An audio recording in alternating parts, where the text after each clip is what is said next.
Yep, this is Ron LaFrance. I'm at the Standing Rock Reservation in Standing Rock, North Dakota. All right, so how's it going over at Standing Rock? Well, it was a very spiritual day. Morning they had released some eagles into the wild for rehab, and they wouldn't let us film pictures, but it was very, very uplifting. They had a ceremony for a half an hour, and then directly following that, they had a horse ceremony. They call them Dakota 38, and they make a 4-hour ride every winter, and they came in, and it was really, really cool. I got to videotape that. And then just before you called, there was an announcement that the BIA had put up, the BIA police had put up a roadblock coming into the encampment, and 10 minutes later they had taken it down. So the flow of traffic is free to come to free flow now, so everything is pretty cool. So what's the scene looking like? How is morale? How is everybody feeling over there? Oh, it's very good here. I mean, everybody's in positive spirits. When we got here this morning, we delivered 20 cases of water. Cheryl and I and Philip and Mary Gray unloaded it, and I mean, the spirit around the camp is very, very good. The people that we've met are very friendly. They're open to talk. We've actually taken pictures with a lot of them, and they've shared their stories with us about, they're scared about, what could potentially happen, and some of them I told them like our story, like about 100 years ago when Alcoa decided to put the plant in Messina, and they told us that everything was going to be okay, and 100 years later, we know it's not okay. Mm-hmm. And at the time, I said nobody listened to us. Nobody shared our concerns. And then when we heard about what was going on, it was very concerning to us, especially me, because, the high rate of cancer. I know we just lost another community member the other day, and that's 2 in one family, and that is very, very scary. And they were young. They were in the prime of their lives, and we lost them to cancer. So they're very concerned about what potentially could happen, because they're digging the pipeline into the earth, and they want to go under the water, and the bedrock is all shale, and shale is a very fragile rock. It cracks, and the earth is continually shifting all the time. They're concerned that what could happen, but not only that, it's the chemicals that they put in the crude oil to keep that flow moving. If something was to, and if there was a break anywhere, that it could have, environmental contamination on a widespread, and very widespread. And also some of the, what they're very concerned, some of their burial grounds, the pipeline is going right through there. And they bury their chiefs up on top of these, on these buttes and stuff like that. And, they're very concerned that they're going to be disturbed. So, they're very concerned. Right. Justifiably so.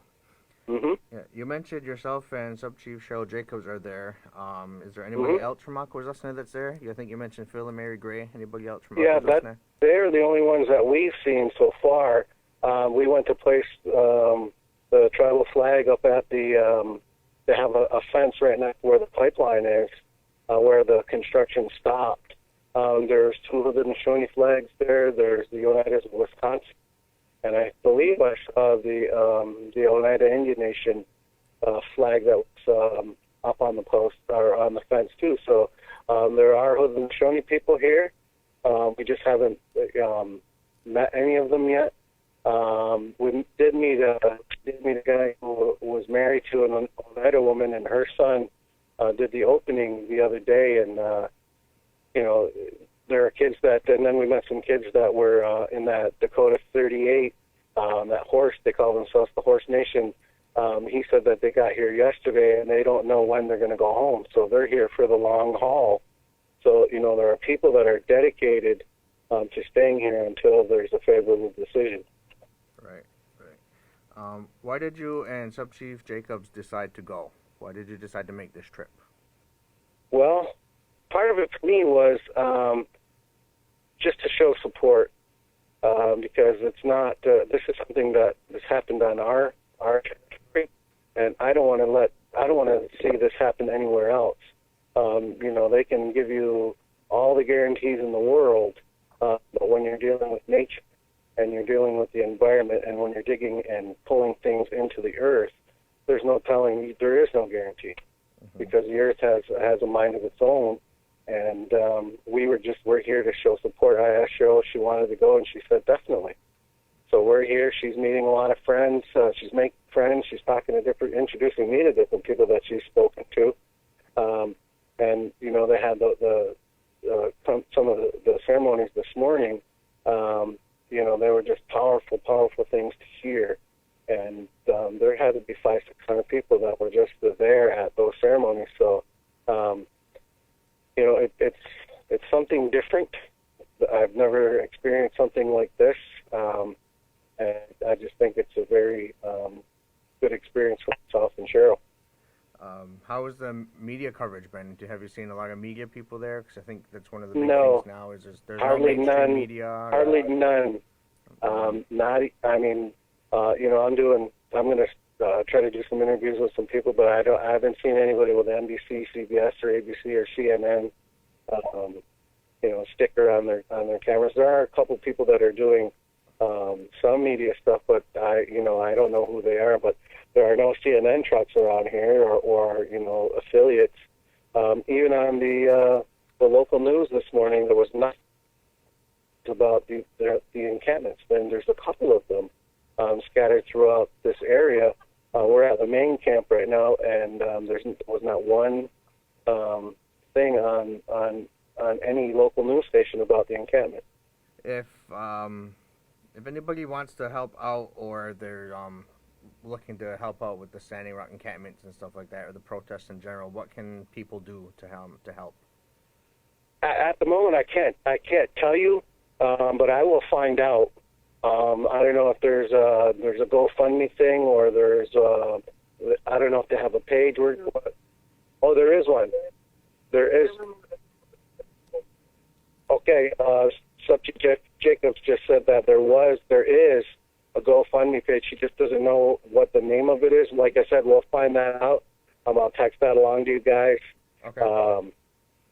But one of the things, it's funny because this is the first phone call I've been able to make, since we've been here, because the coverage is spotty. At the hotel last night, I tried to do some stuff on the internet, and there was none. So we're going to try our best to upload what we have, and if not, when we get home, we're going to have enough stuff so that we can share. Anything else you'd like to add before we sign off here with you? No, just that, if you don't know about this, it's all over Facebook. It's all over social media. Get yourself involved. At least get yourself informed, so that if you do decide to come out here, you know what you're coming out here for. Because there are a lot of people here, and there's a lot of people that are willing to help. And our community is one of those communities that come together in times of need. So we'll find out where donations could be sent to. I know my daughter and her friends are going to start taking donations, but they don't know where to send it to. So we're going to find out that, and we'll let everybody know. Alrighty, sounds good.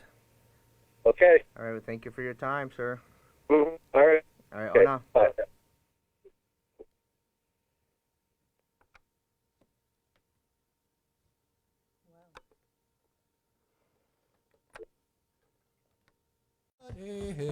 Yo hane ka yo ani yo hane yo hane